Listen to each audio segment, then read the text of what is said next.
Bob Duffy. Budget Director Robert Magna. And the Governor of the great state of New York, Andrew Cuomo.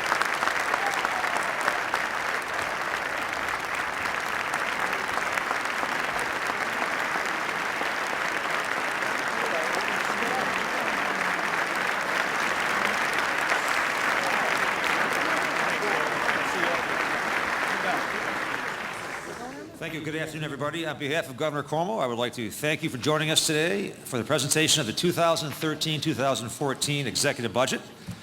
When the governor first asked me to join him as lieutenant governor and leave my position as mayor of the city of Rochester, people said, "Don't do it. It doesn't work.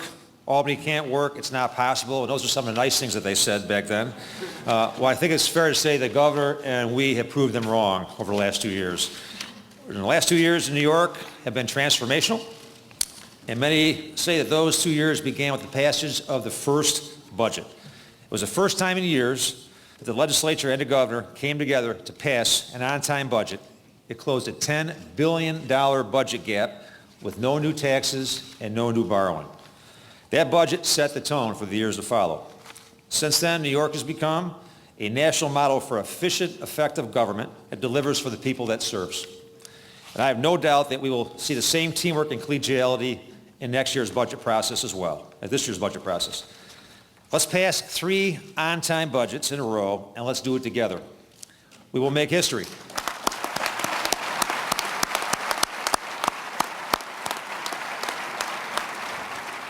The state has not had 3 consecutive on-time budgets since 1977. Since day one, the governor has repeatedly stressed that the budget is about fiscal discipline and better performance. Getting government to do more with less and cut the waste, as many families and businesses have been forced to do across New York State.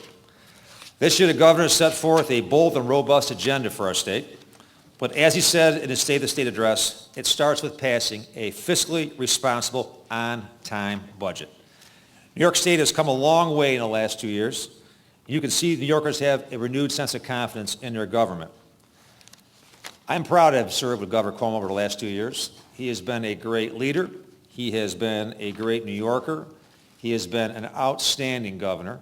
He has brought a renewed sense of pride and investor confidence in our state. And I can tell you, he brings his A game to work every single day. And it is now my pleasure to introduce someone who has dedicated his life to public service. He's been at the helm of the Budget Division for the last 4 years. Please welcome Budget Director Bob Magna.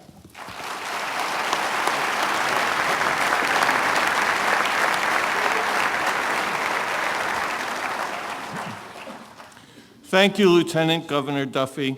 The Lieutenant Governor is absolutely right. New York is in a very different place than we were 2 years ago. But I can add to that because I can honestly say that New York is worlds away from where we were 10 years ago. After 25 years in state government, 5 in the legislature, 15 in the division of the budget, and 4 years as budget director, I have seen it all. I have taken part in 20 budgets. You know, saying that out loud makes me want to cry. This used to be a process marred by partisan gridlock and dysfunction. Year after year after year, the state would try to balance the budget by putting the burden on taxpayers, borrowing what they could not pay back, and attempting to deceive New Yorkers with hidden agendas. And as we know all too well, it did not work. The major difference between then and now is that we have taken politics out of the budget process and put professionalism back into the budget process.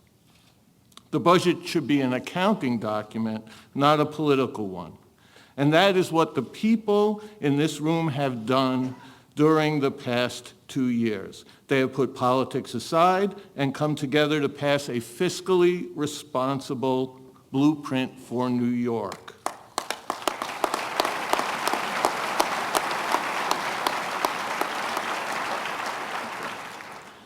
The reforms enacted by Governor Cuomo and the legislature over the past 2 years have moved our state past the era of perpetual budget crisis and bolstered confidence in state government. Under Governor Cuomo's leadership, enactment of the state budget has been orderly and on time. On time is particularly important to me right now. I'd like to note I have a special plea for getting an on-time budget this year, in fact, an early budget this year. Since I'm going to become a father again for the first time in 27 years,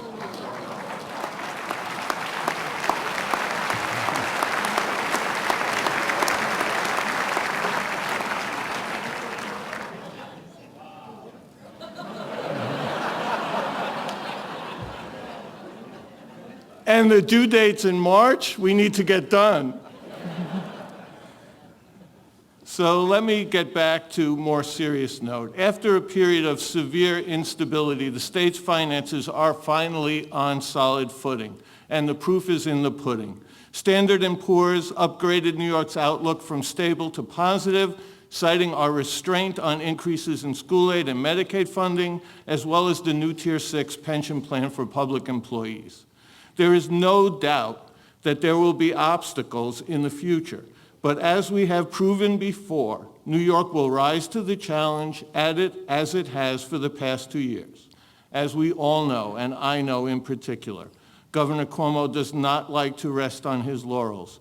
But the difference between this year and the 2 years ago is that now, under Governor Cuomo's leadership, we have established credibility, we have balanced the budget, we have passed 2 consecutive on-time budgets, and we have restored the public's trust in New York State government. I would like to thank my team at the Division of the Budget for all the work they've put in on this budget, but I would also like to thank all of the governor's senior staff who contributed enormously to this budget. And finally, and most importantly, it is my great honor and privilege to introduce the Governor of New York State, Andrew Cuomo. Well done.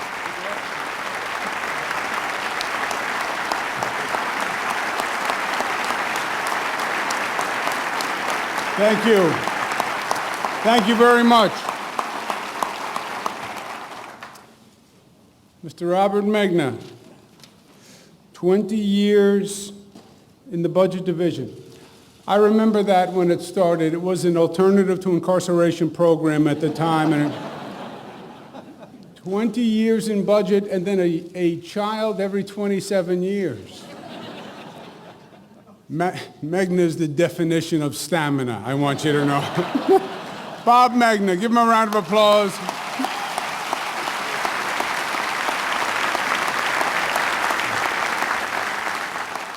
He's also one heck of a budget director, by the way, on the side. But he and his whole team have done an extraordinary job, and we want to thank them very much. I want to thank the Lieutenant Governor Bob Duffy, who's just, you couldn't ask for a better partner or a better public service servant, Bob Duffy.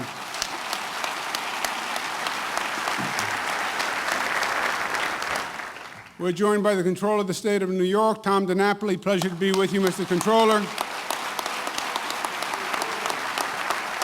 Majority Leader Dean Skerlos. Pleasure to be with you, Senator. Majority Leader Jeff Klein, pleasure to be with you. Democratic Conference Leader Andrea Stewart-Cousins, pleasure, Senator. Speaker Sheldon Silver is not with us here today. This is a day of a family day and a day of births and expectant births, but the Speaker's daughter, Michelle, who goes by the nickname of Rookie, has had a boy after 5 girls.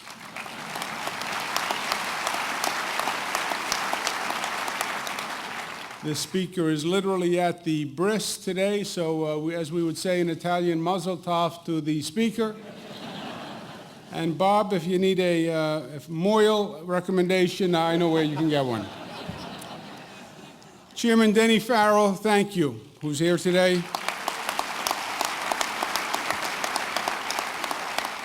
Minority Leader Brian Kolb, good to be with you, Assemblyman. And a personal thank you to, again, the entire Budget Division, but also Secretary Larry Schwartz and Counsel Mylan Dennerstein for a great job on the budget. Thank you very much. 2013-14 budget. Just to recap, 2 years ago, we said that this government needed fundamental change, that we needed to rebuild the government, literally from the ground up. And it was about restoring public trust, getting people to believe in the government once again, earning that trust, and renewing the purpose and the function of government, and to make the government work once again after many years of dysfunction. The state government is about two primary driving forces. This is a state of fiscal responsibility and a state of social progress.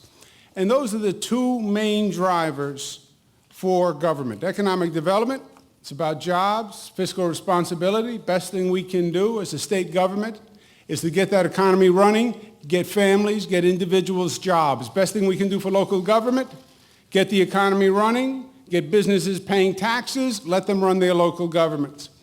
At the same time, this is a state of social progress. How do we make the state a better state? How do we move forward? Those are the two main functions. And the instrumentality of change, the driver, is government.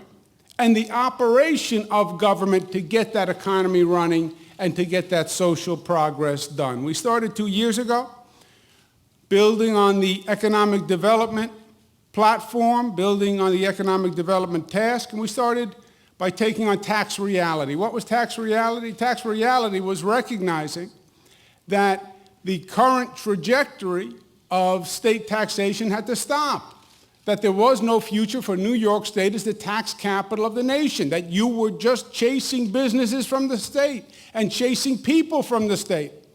And the answer couldn't be every year to close a hole in the budget that the government was going to put its hand back in the pocket of the taxpayer.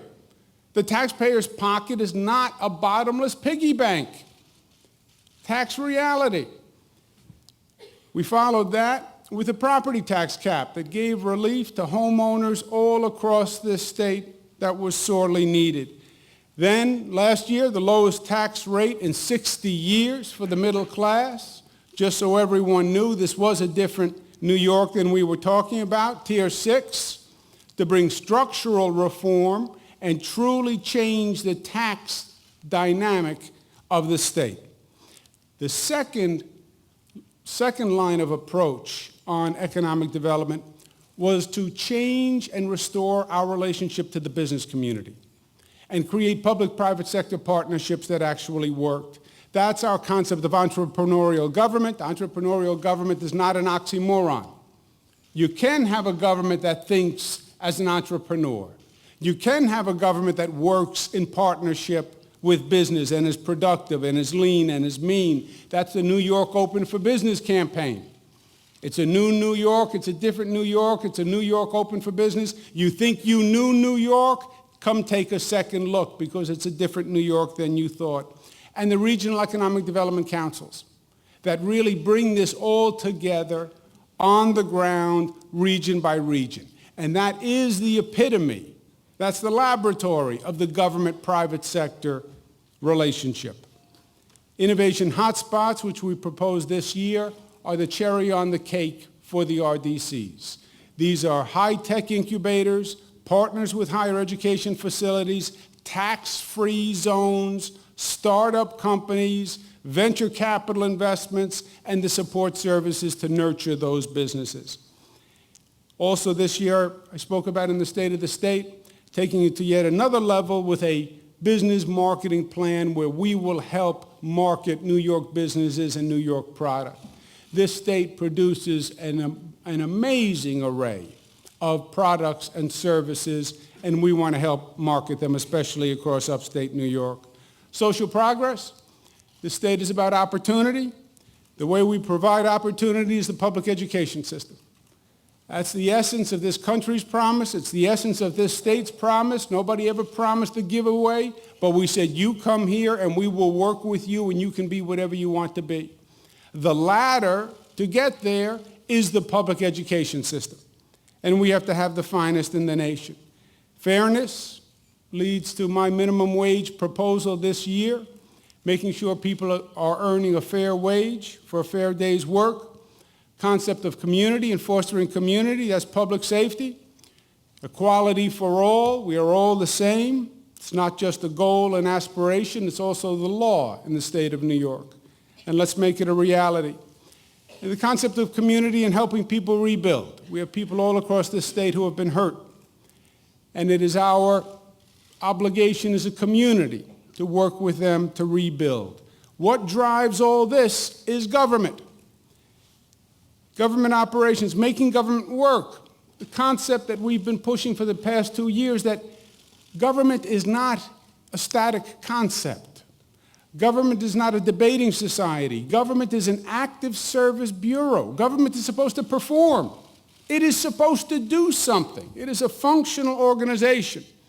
The way the government function intersects with the economy is the government functionality by passing 2 balanced budgets that controlled expenses, that were honest documents, and that got done on time. Congratulations to the people in this room for making that happen, because it fundamentally changed our relationship with the business community, and it fundamentally signaled a different day to people all across this state. Paying for performance and results from every one of our programs, from every one of our agencies. This is not just about funding a budget. It's about producing results for people. And this is a different mentality than the old mentality that said every year put more money in the budget, more money on the budget, more money in the budget. More money in the budget will mean more results. No. More money in the budget just meant more money in the budget. More money in the budget just meant you were hurting the economic development and fiscal responsibility because you weren't producing better results for people. We've had one of the most expensive education systems in the country. Not one of the highest performing. And every year the answer was, well, put more money in the budget and maybe we'll get more results. Nobody lives that way. Nobody in their private life. Nobody hires a vendor, has them come to the house to fix something. It doesn't work. They call up the vendor and they say, come back again tomorrow. I'll pay you more and maybe you'll get it right. No. Pay for results, pay for performance. And put the customer first. This is not about funding bureaucracies. This is about providing services for people. Last year we spoke about the education system.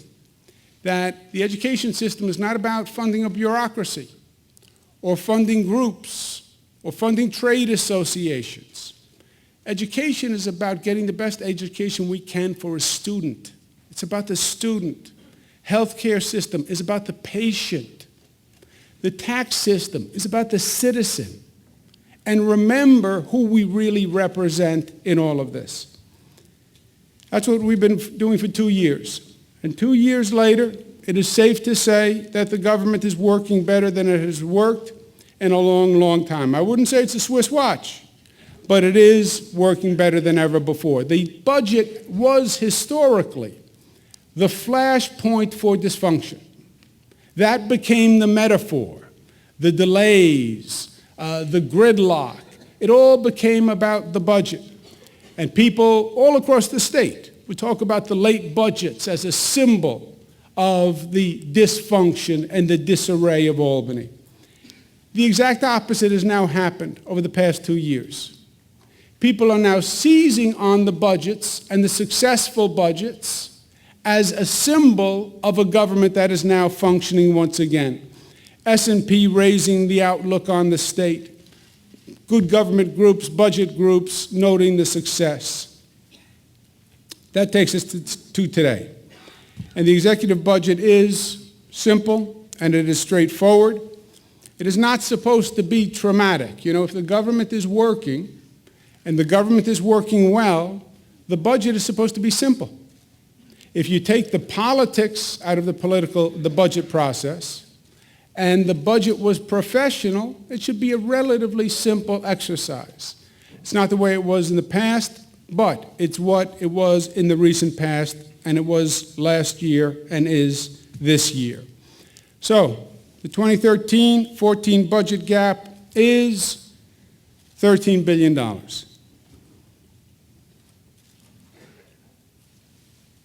I'm sorry, they had the decimal point in the wrong place. It's $1.3 billion.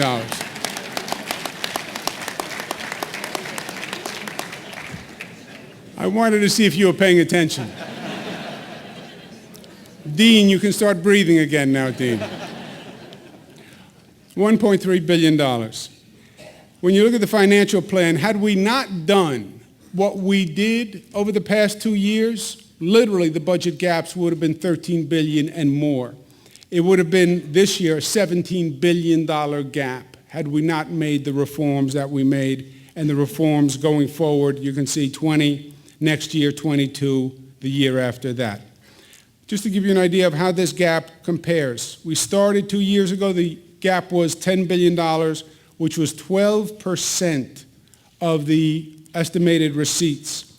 Last year, $3.5 billion, which was 4.2%. This year, the gap is 1.3, which is roughly 1.6% of the estimated receipts. So how do we close a $1.3 billion deficit? First, what we don't do is as equally important. No new taxes in this budget. Again, that is what is working for us. It has symbolized a new day in New York. We don't need new taxes. I think if we went with new taxes this year, we would seriously interrupt the progress that we have been making. How do you close the gap? First, reduction in state operations. This is non-personal service, consolidating state back office functions, just managing the government and finding savings in the management of the government. The scheduled increase was 1.4%. We would propose state operation funding is flat, which would save about $400 million.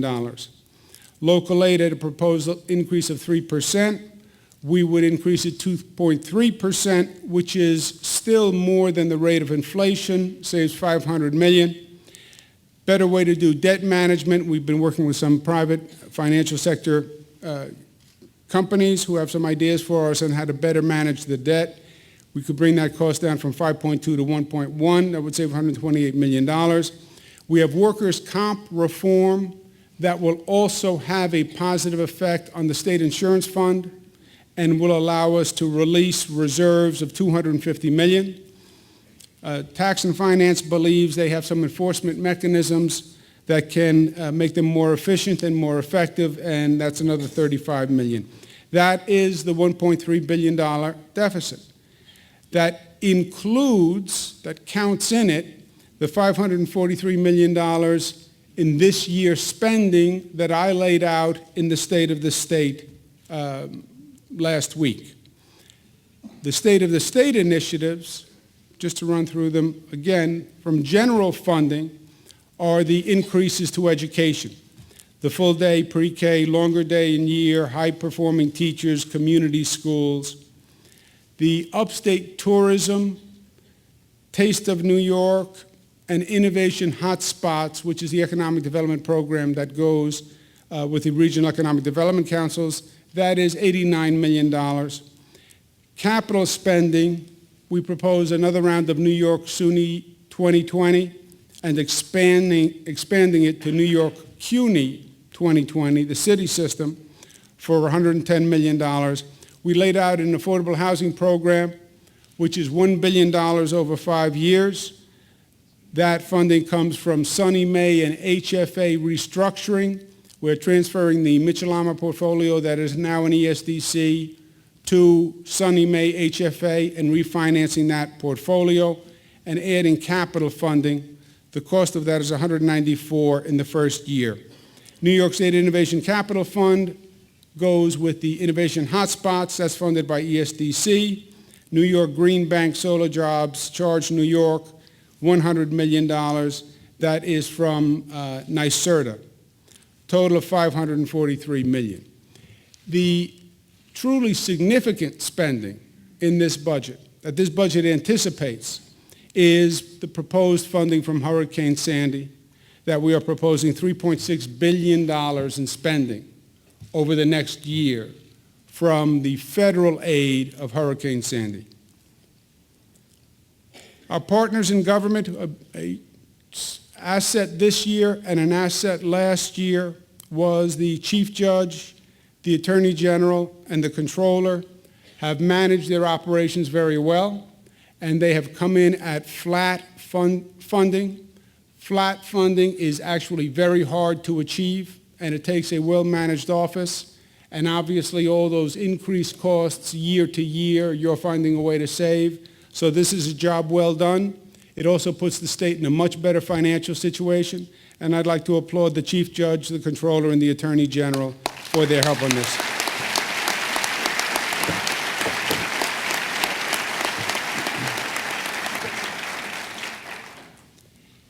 Summary, what the overall spending will be. State operating funds will be at 1.6%, which is obviously below the 2% goal that we have set.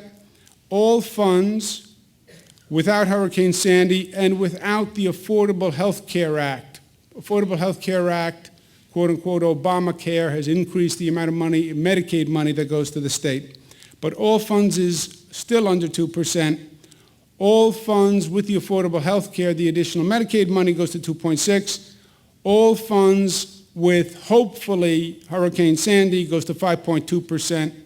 And again, that's the bulk of that is the federal Sandy funding. Education and Medicaid are 50% of the state budget, as you know.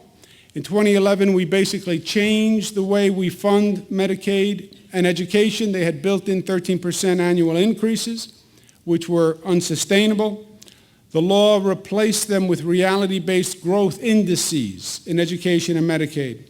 The budget continues as a fiscally responsible course. Education, the current law links the annual education spending index to the rate of growth of personal income. That's the index that we set last year. If you apply the education index to this year, it's a 3% increase in education, applying that index. That's $611 million. We propose on top of the 3% a pension and fiscal stabilization adjustment, which adds up to an additional point as a recognition of the pressure of pensions and the current economy. That would be an additional $203 million. I also laid out in the State of the State a number of initiatives moving towards full-day pre-K, expanding the school year, community schools, and incentivizing performance for master teachers. When you add that all together, it's 611 is the scheduled 3%, 200 for the additional 1%, 75 million. That would be 889 million. That would be a total of 4.4%. Last year's funding was a 4% increase, which means we'd be increasing obviously by 0.4, which is $300 per student average increase over last year's increase. That would be a significant increase to education, and I am happy to propose it. In relative scale, when people talk about education funding, which is one of the great topics of discussion, how much, what the funding for education is, this is an instructive chart. Over 2 years, we will have increased aid to education by 8.6%. That is double the rate of inflation. That is 4 or 5 times the increase in home values during the same period of time, and it's during a period of time where student enrollment has gone down. So, ideally, we would always like to fund everything with all the money in the world. But we live in the real. And I think these increases and investments in an education that we have made are notable and significant. And if we link them with real performance systems, so we're actually getting something for our funding, it will be even better. The teacher evaluation system is working. It's a success. Only a handful have not put it in. If you remember, the teacher evaluation system we started talking about in 2010, We got nowhere, literally, in 2010. We got nowhere in 2011. We got nowhere in 2012. We then said, if a school district doesn't agree on a teacher evaluation system with the local union, they won't get the 4% increase from last year. Lo and behold, we had 99% compliance. Out of 691 districts, 685 districts actually put in a plan. Only 6 districts did not complete a teacher evaluation system, and I think that's a great success. I think the model's working, and I think we should continue it. Let's continue to keep the increase in the aid linked to a teacher evaluation system being submitted. Medicaid funding, like education, Medicaid set an index for growth. It was the 10-year average of healthcare CPI. Last year's Medicaid index was 4%. This year's Medicaid index is about 3.9%. I propose staying with the index. 2 years ago, we established an MRT. It has had dramatic results for the state of New York. It stayed under the Medicaid index for 2 years and planned savings of $17 billion over the next 5 years. When it comes to economic development, the regional economic development councils have been doing great work all across the state. We had the second round actually in this room. We want to extend the program to round 3, same level of funding, but these councils are up and running. There's a great energy, there's an optimism, they're learning as they go along, and I say we keep it running, again at the same amount, but they're developing a real momentum. Innovation hotspots are what we discussed earlier. This would be $50 million for an innovation venture capital fund where the state could invest venture capital in startup companies, and $5 million for support services, lawyers, accountants, et cetera, to incubate those businesses. A $5 million performance grant for the community college system to change it to a job linkage system. Right now, they're training for jobs that don't exist. The new way is identify the job first, identify the employer, find out what you need to train to get that person in that job, and train for that job with those skills. It's a different orientation for the community college system. Some are doing it, most aren't. We want to incentivize that with an award system to get the high performers operating. Last year we did the Buffalo $1 billion investment program for Western New York, $1 billion over 10 years. It was $100 million for the second installment, and that would be this year. Buffalo Bills are staying in New York. That's the good news.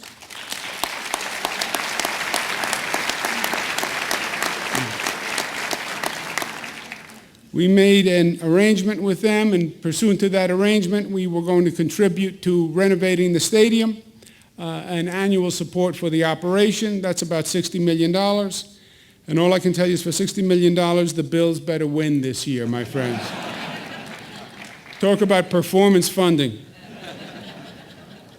Our Taste of New York program, $2 million for the implementation of Taste of New York. These are going to be duty-free shops, a network of duty-free shops hosting just New York products so people get oriented towards them.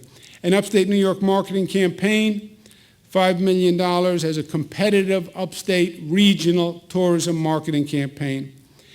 And this is $110 million for another round of NY SUNY 2020 and NY New York CUNY 2020, $110 million of capital. That's Chancellor Zimfer signing that big smile because I'm signing a big check that says SUNY on the top of it, and that's why she's smiling. The film production tax credit has worked very well. It has a national reputation.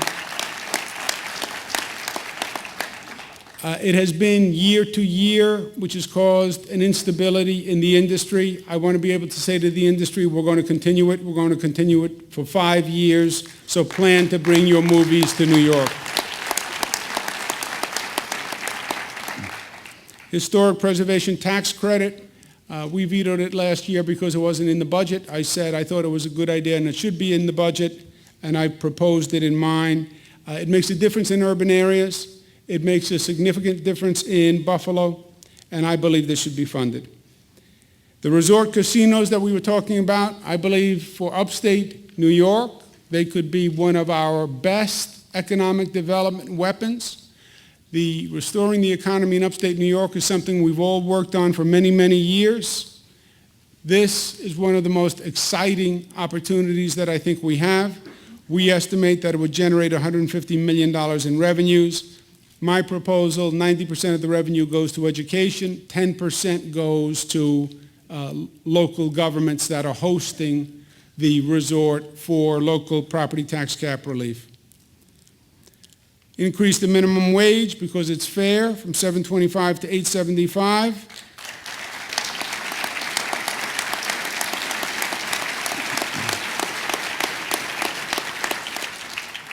Total wages would increase by $1 billion per year. With more disposable income, workers will spend more and sales tax will increase. When it comes to government operations, first, the Environmental Protection Fund. As you know, we've held it harmless over the past 2 years during very, very difficult budget times, but we held it flat.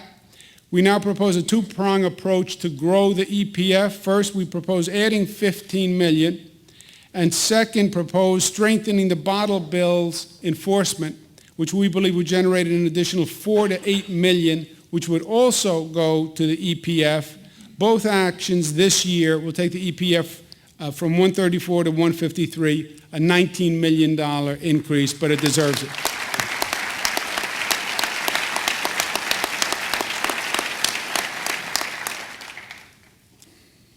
I started this business in housing more years ago than I care to remember. We still have a housing shortage and a housing problem, and that is in many ways the nature of the beast with housing. You need to constantly renew the supply because you have units that are coming offline. We proposed a $1 billion housing initiative, $100 million of which would be for Hurricane Sandy, $700 is for the preservation of Mitchell-Lama units, which are an old housing stock and need to be refit, and $230 for 5,400 additional units. This comes from an HFA mortgage refinancing, some additional capital, and housing funds, but it doesn't come off the annual budget. The state continues to have excess prison beds, and this is good news. Estimated 2,300 beds, 4% decline in prison population over the next 4 years. We propose to close 2 of the least efficient prison facilities. One is Bayview in Manhattan, which is now vacant. The cost to keep an inmate in Bayview is $74,000 per year, compared to $34,000, which is the average cost. Beacon and Dutchess, 53% vacancy, $69,000 per year. We're paying to keep an inmate there compared to $34,000. It's not right. We can't afford it. If we're serious about balancing the budget, then let's run government the way it has to be run, and we should close these 2 facilities. Juvenile Justice, we started a program which is working, which is taking at-risk youth who are in juvenile justice facilities and bringing them back to their communities, where they can get support closer to home. It's also less expensive. It's also not as damaging in some ways as institutional care. It also saves the state money. We want to continue that, closing 4 additional non-secure institutions, 88 beds, saving $1.4 million annually. Local governments, national economic downturn has put local governments under significant stress, just the way it's put the state government under fiscal stress.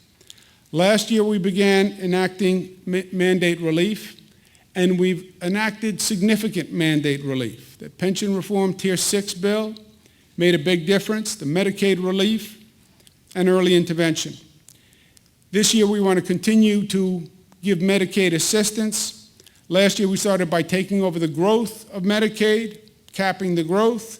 This year, we'll assume another $111 million to reduce the cap to 2. It will phase down to 0 by fiscal year 16.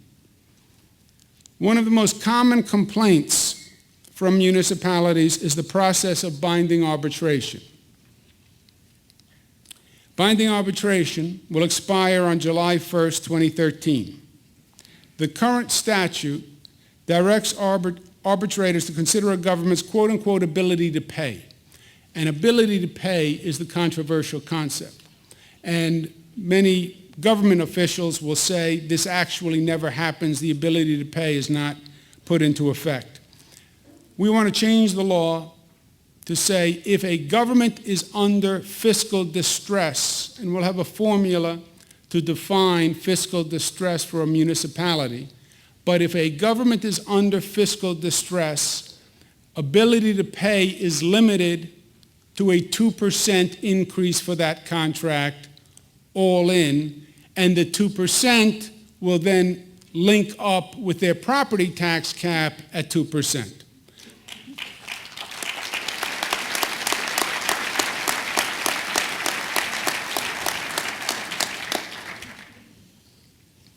Local governments and school districts continue to struggle with pension costs. The number increase here is staggering and it's frightening. 1,000% increase over a decade. We passed Tier 6. Tier 6 will make a significant difference. Tier 6 has the bulk of the savings in the out years. That's when the reductions are felt. Local governments have a short-term problem in that they have pressure today before they can get to the out years, which is where Tier 6 starts to make a difference. We're proposing a Tier 6 savings financing plan where you're basically financing against the savings in the out years and taking some of the savings in the out years and pulling them forward. So the rates would actually be a little bit higher in the out years when Tier 6 kicks in, but lower now when local governments are truly feeling fiscal stress. To give you a sense of what the rates would do, TRS goes from 11.8 down to 16.5. The reduction in rates, 4% for TRS, 8.9 ERS, 10% for police and fire. This makes a big difference for local governments. Syracuse, it would be $12 million savings, 4% of the budget. Rochester 21, 5.6. Buffalo 19, 5%. This is a significant way to alleviate the financial stress on local governments. It's also smart.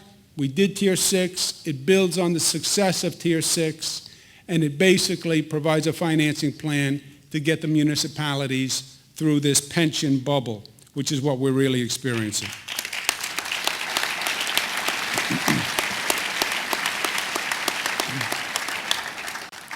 We're proposing a financial restructuring assistance task force. And what this is this. It would be a task force made up of the Comptroller, the Attorney General, Division of Budget, and an outside private sector consultant.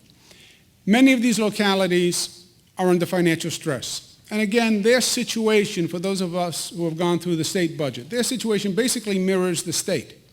High pension cost, low receipts, they have a deficit, they have difficult contracts to manage. And they have stresses.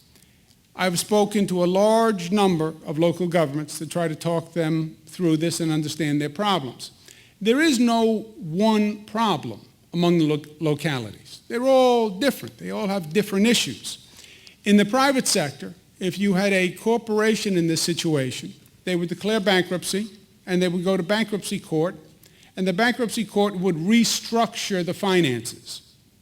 We don't really have a mechanism to restructure finances of a locality. This financial restructuring assistance task force is going to perform that function. A local government, a city, a county can come in, Comptroller's office, Attorney General's office. What is the situation? What is the problem? And how do we help that locality specifically? Is it a debt problem? Is it a legal issue? Is it a contracting issue? What is it, and how do we help them? See, the answer cannot be, my friends, that every municipality in the state that has a financial problem, they're going to come to Albany and ask for a check. We don't have the money. And it doesn't solve the problem anyway. Because if there is a fundamental economic inequity in that corporation, that public corporation, resolve the inequity. Don't subsidize it year after year after year after year. It's only going to get worse. And there is no piggy bank here in Albany to subsidize it in the first place. Let's find out what it is. If it's a debt issue, if it's a contract issue, or if the numbers just don't add up, and then we have a mechanism. It's called the Financial Control Board. And the Financial Control Board can come in and can take over and has legal powers and can really restructure the financing. The control boards are really our example of a municipality in bankruptcy. But this would have all the tools in one task force. And let's come up with a real resolution rather than going year to year, hand to mouth, and papering over the issue. It's not helping anyone, and we don't have the money to do it anymore anyway. This year's budget is straightforward. The machinery of government is working again. We have resolved the crisis. And this was a crisis. What we did over the past 2 years was not easy. And again, I applaud you for your performance. And it was a crisis that was averted. And hopefully this year, we continue the same functionality that we established over the past 2 years, and we do a budget, and it's an honest budget, and we do it on time, and we do it together, and we continue our record of effective leadership for the people of the state. But now we have another crisis, just when you thought you were done. And this is a crisis that will once again test us to make this government function in a way it's never functioned before. And that is what we're going to be dealing with in Hurricane Sandy. It's the largest storm to hit the Northeast in recorded history. 300,000 properties. I mean, just think about that number for a second. 2,000 miles of roads, massive infrastructure rebuilding projects. This is going to be years and years and years. And it has to happen fast. It's going to be a protracted period of time, but people need help today.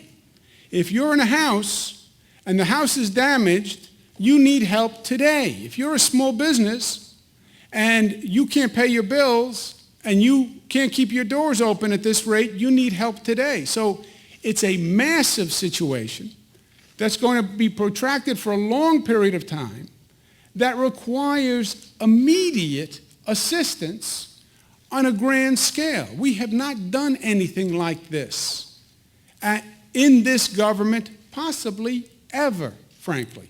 It really is a dimension that we haven't dealt with before. The positive development is many people worked very hard. Kudos to our congressional delegation. Kudos to Chuck Schumer and to Congressman Peter King and Congressman Grimm, who worked very hard to get the funding passed in the House of Representatives, which was very difficult. But the package is $60 billion. New York gets roughly half of it between New York and New Jersey, and that's $30 billion. But it's not going to be easy. The management challenge is great, and we have to fall back on what has been working for us over the past 2 years. The model we want to deploy is this.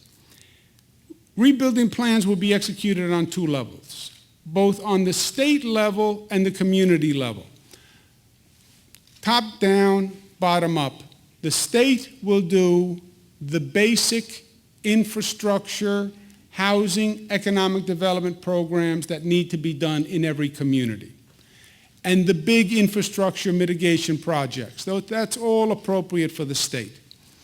At the same time, we want the individual communities to come up with their own individualized reconstruction redevelopment plan. Why? Because every community's need is a little different. And every community has a context and it has a fabric all its own. And we can't sit here in Albany and tell Oceanside what they need to do. And we can't sit here and tell the Rockaways exactly what they need to do. We'll do the big mainstays. But they know what to do about their Main Street. And they know what to do about their recreation center. And frankly, the process of them coming together and healing themselves is a very important exercise to go through in and of itself, where we can say to the communities, we have funding available, you come up with a plan to redesign your community for your future. If the plan qualifies, we'll fund it. On the state plans, we're going to put together a disaster reconstruction task force. We're going to expand the New York Works Board to do it. We'll be working with independent consultants, types like McKinsey and PwC. Rockefeller Foundation will be advisors to the task force. One of the things we're going to ask of the legislature to expand the design-build legislation. This was one of the great successes of last year.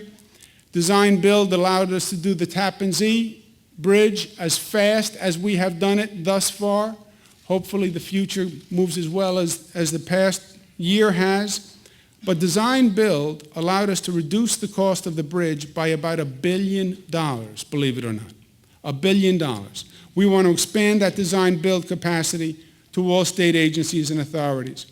Every state project has a twofold mandate: bring it back, but bring it back better than before, and do the smart work that we need to do to make sure this doesn't happen again. So build it back, but build it back better. 2,000 miles of highways we'll rebuild, like the Ocean Parkway, Nassau County. We're going to spend about $2 billion in replacement of roads where they shouldn't be, or mitigation of roads that are prone to flood. Transit system took a terrible beating, and we also learned a lot. $6 billion in mitigation, vent covers, tunnel bladders, pumping capacity. You can't let the subway system flood. You can't let the subway system fill with water. People talk about Manhattan, and the brilliance of Manhattan is how high it builds. The real engineering marvel of Manhattan is how deep it built. It goes high. It also goes in some places 15 stories down. No one ever anticipated water on the top of Manhattan filling 15 stories underneath. You can't allow the water to enter that underground infrastructure. It's an engineering challenge, but we think we'll make progress. Coastal mitigation, Fire Island Inlet repair, $34 million, but we have a very aggressive reconstruction program of mitigation of beaches, dunes, wetlands, reefs, what they call soft mitigation, $125 million to set up soft barriers. In housing, 2 points. One quick story. I visited a community in Suffolk right at the heart of the storm, and about 3 blocks back from the water, we started to walk through the community towards the water. 3 blocks back, houses destroyed on both sides of the street. House after house after house. We eventually get to the water's edge, and there's one house on the water's edge, which should have been theoretically the house that was most damaged because it was the first house right on the bay. No damage to the house whatsoever. And the house is on stilts, piers. And it's the only house on piers. And the owner came out. I said, and no damage at all. I said, well, your house is on piers. Many of the other people, by the way, had rebuilt their home 2 times, 3 times, 4 times over the years. I said, why is your house on piers? He said, well, after the last storm, the federal government wouldn't give me a grant unless I did a different mitigation standard, so I had to put the house on piers to get a federal grant that I had applied for. And that house was totally undamaged. I would rather invest more, make the right design change, do the mitigation, and rebuild that house once, rather than us rebuilding that house every 2, 3, 4, 5 years. Pay a little bit more, do it right, keep people safe, and save money in the long term. And that's what this Build It Back Better, Recreate New York Smart Home program is all about. There's also an option where some people can say, I've gone through this enough, I've been flooded. Many of these communities, people will tell you they've been flooded 3, 4, 5 times in the past 10 years. Many people will say, I've had enough. Buy out the site. Don't rebuild. Let them sell the house. We'll buy it. We'll keep the land vacant, and they move somewhere else. That would be an option that would be open to buyers also. It would also save us money in the long run. Healthcare, we learned a lot in healthcare. Damage to hospitals, not only the NYU Langone Hospital, but nursing homes all across the state. They weren't ready for it. We're going to have a construction mitigation program. We're also going to have a patient tracking system, because when you have to move patients, it becomes very dangerous, and it was very difficult for us. Fuel supply is another area where we are incredibly vulnerable. We are going to redesign a fuel backup system, establish state reserves, have gasoline stations, have generators in strategic locations. Water supply, same thing, fresh water supply and the sanitation system.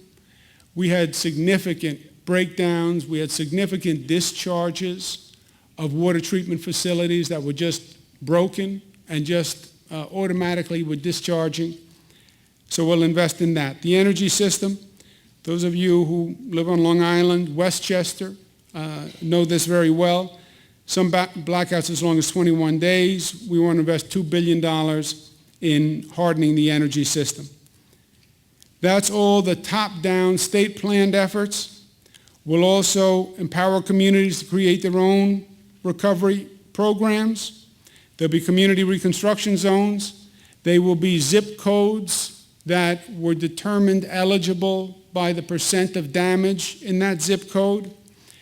The CDBG program, Community Development Block Grant Program, HUD program that I ran for many years, is the funding source from the federal government.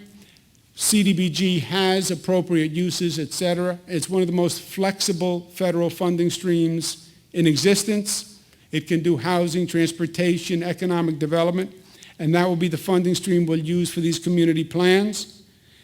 Funding will be through a formula if the community comes in with a plan that's accessible. These will be the zip codes that are eligible for Hurricane Sandy reconstruction. Relatively straightforward, but this is really good news. The legislation, thanks to the good work of a lot of people in this room, doesn't just cover Hurricane Sandy. It also covers hurricane storms Irene and Lee. So we can also go back and help those communities that are still trying to work through Storm Irene and Lee, and there are many of them. Don't think because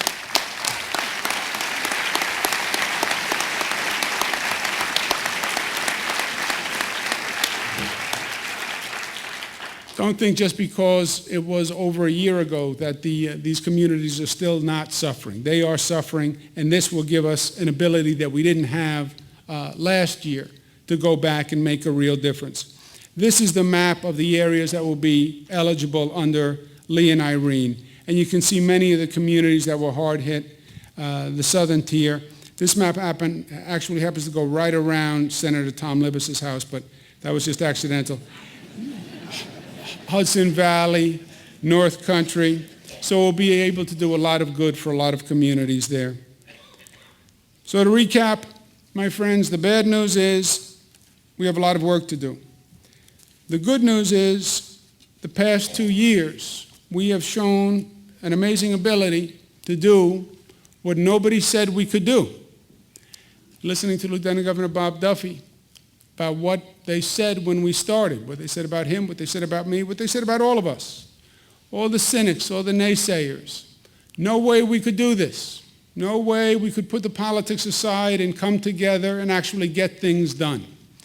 That the state was doomed. Government couldn't work.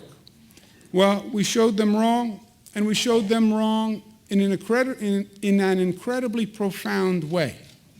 2 years, this legislature, this state went from one of the most dysfunctional in the state, which everybody loved to say, to a legislature and a state that now sets national precedents and national groundbreaking policy.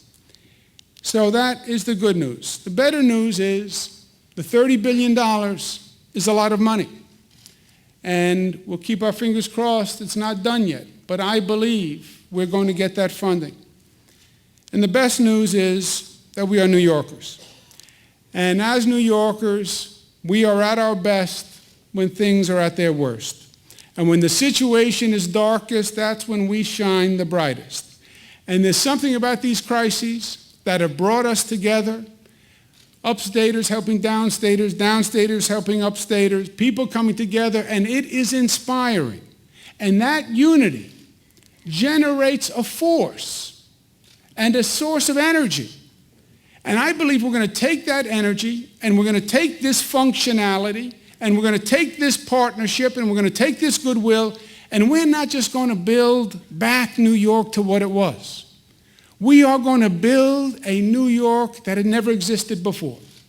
And I really think this state is going to rise from what has happened and rise from these crises. And we're going to take this moment in time and moment in history, and we will pledge ourselves to build this state back to a level that it's never reached. Because at the end of the day, it's very simple. It's about leaving our children a state, a home that is safer and stronger and richer than the home that we had, and leaving them a better state of New York than the state of New York we inherited. I look forward to doing that together. God bless you.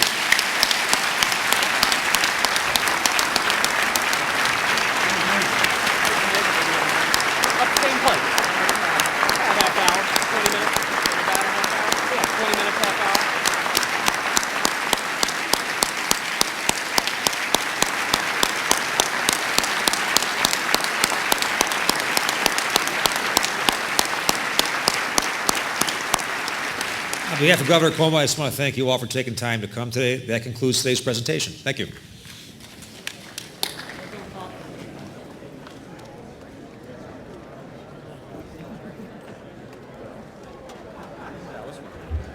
Always is. You got the corrections officer already hitting back. If you read the budget